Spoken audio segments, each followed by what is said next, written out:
രാഹുൽ ഗാന്ധി ഉയർത്തുന്ന ഏറ്റവും വലിയ ചോദ്യം ഇതാണ്.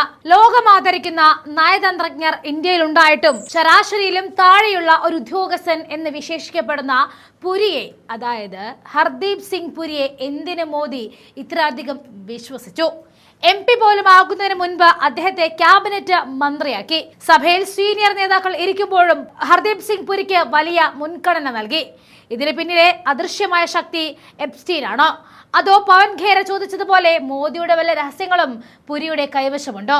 ഈ മിസ്റ്ററി തുറന്നു കാട്ടുന്നതിലൂടെ മോദി സർക്കാരിന്റെ ധാർമ്മിക അടിത്തറയാണ് രാഹുൽ തകർക്കുന്നത്.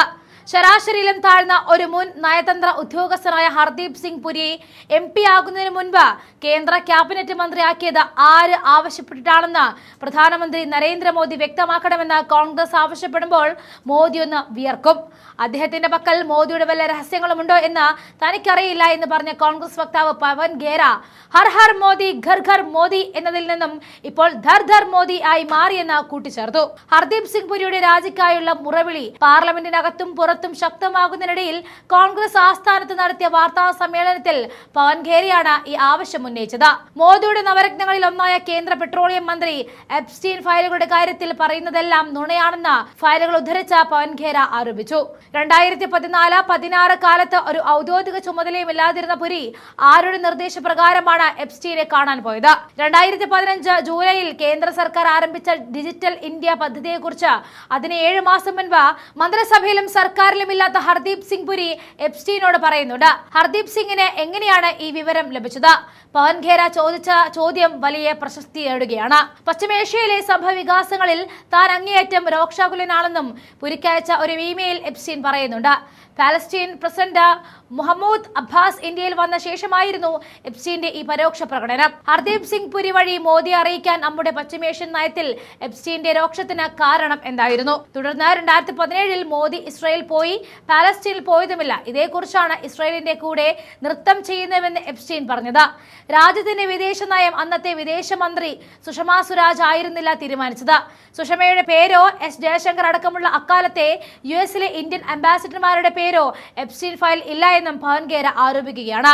ബജറ്റ് ചർച്ചയ്ക്കിടെ രാഹുൽ ഗാന്ധി എപ്സ്റ്റീൻ വിഷയം ഉന്നയിച്ചതോടെ പിന്നീട് പുരിയുടെ രാജി ആവശ്യമായിട്ട് പ്രതിപക്ഷം സഭാ നടപടികൾ തടസ്സപ്പെടുത്തിയിരുന്നു. പുരിയുടെ രാജി ആവശ്യപ്പെട്ട് വെള്ളിയാഴ്ച ലോക്സഭയുടെ നടുത്തളത്തിറങ്ങി പ്രതിഷേധിച്ചു. ചോദ്യോത്തരവേള തടസ്സപ്പെട്ടതോടെ ശൂന്യവേള ആരംഭിക്കുന്ന 12 മണി വരെ സഭ പിരിയുകയും ചെയ്തു. സഭ വീണ്ടും ആരംഭിച്ചതോടെ തുടർ നടപടികൾ അവസാനിപ്പിച്ച മാർച്ച് 9 വരെ പിരിയുകയാണുണ്ടായത്. പുരിയുടെ രാജി ആവശ്യപ്പെട്ട് പാർലമെന്റിന് പുറത്തും പ്രതിപക്ഷ പ്രതിഷേധം അരങ്ങേറിയിരുന്നു. ജയിലിൽ മരിച്ച അമേരിക്കൻ ലൈംഗിക കുറ്റവാളി ജെഫ്രി എപ്സ്റ്റീനുമായി കേന്ദ്രമന്ത്രി ഹർദീപ് സിംഗ് പുരി നടത്തിയ കൂടുതൽ സമ്പർക്കങ്ങൾ പുറത്താവുകയാണ്.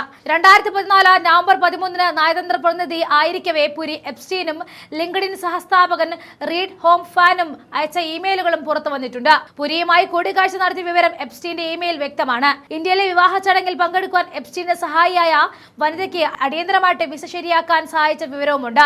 ഒന്നിച്ച് കാപ്പി കുടിക്കാൻ സമയം ചോദിച്ച പുരി അയച്ച മെയിലിൽ 2015 എപ്സ്റ്റീൻ നോർവീജിയൻ നയതന്ത്ര പ്രതിനിധി തെർജെ റോഡ് ലാഡ്സന് ഫോർവേഡ് ചെയ്തതിന് മറുപടിയായിട്ട് ലാഡ്സൺ അയച്ച പ്രതികരണം ഇന്ത്യക്കാരനെയും പാമ്പിനെയും ഒരുമിച്ച് കണ്ടാൽ ആദ്യം ഇന്ത്യക്കാരനെ കൊല്ലണമെന്നാണ് പറയാറുള്ളത് എന്നായിരുന്നു.